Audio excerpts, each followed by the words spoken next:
قارون کے خزانے کے متعلق آپ نے تاریخی ہدایات اور محاورے تو سنے ہی ہوں گے۔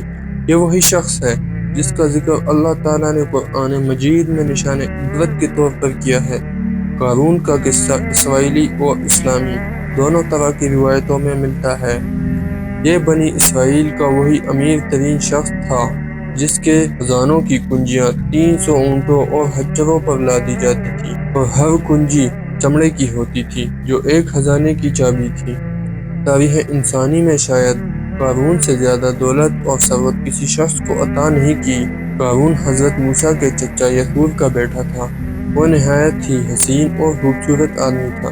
یہی وجہ تھی کہ بنی اسرائیل اور قبطی لوگ اسے منور کہا کرتے تھے۔ قارون جوانی میں اپنی قوم کا سب سے با اخلاق اور نیک افراد میں شمار کیا جاتا تھا۔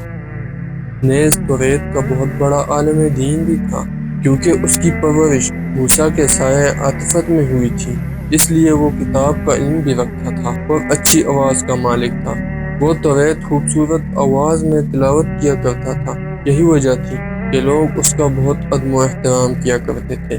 قارون ابتدا میں حضرت موسیٰ علیہ السلام پر ایمان لے آیا تھا، اور جب بنی اسرائیل کو قبطیوں کی غلامی سے نجات ملی تو وہ ان کے ساتھ مصر کو چھوڑ کر سرزمین موعود کی طرف ہجرت کر گیا۔ وہاں اس کے حالات ایک دم سے بدل گئے اور اس کے ہاتھ میں بے شمار دولت آئی۔ دیکھتے ہی دیکھتے وہ اپنی قوم کا امیر ترین شخص بن گیا، جس کا ذکر اللہ تعالیٰ نے قرآن مجید میں کچھ یوں کیا ہے۔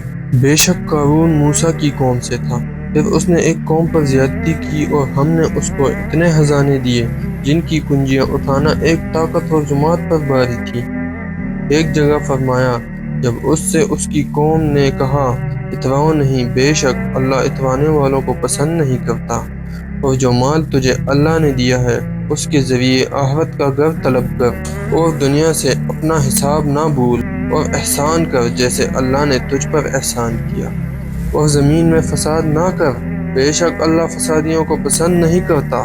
جب زکوٰۃ کا حکم نازل ہوا اور حضرت موسیٰ علیہ السلام نے اس سے عہد لیا تو اس نے یہ وعدہ کیا تھا کہ اپنے مال کا 1000واں حصہ زکوٰۃ نکالے گا۔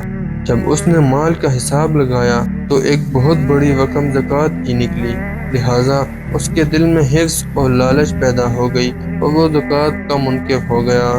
اس نے ایک گندی چال چلی۔ اس نے بنی اسرائیل میں سے ایک گروہ کو جو اس کا حمایتی تھا جمع کیا اور کہا، اے بنی اسرائیل، موسیٰ نے ہمیں بہت سارے امور کا حکم دیا جس پر تم لوگوں نے اس کی پیروی کی، اب وہ تم سے تمہارا مال بھی لینا چاہتا ہے۔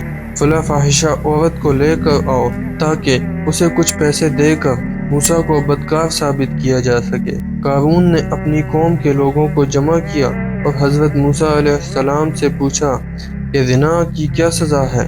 حضرت موسیٰ علیہ السلام نے کہا، جو بھی زنا کرے حالانکہ اس کی بیوی بھی ہو تو اسے سنسار کیا جائے یہاں تک کہ وہ مر جائے۔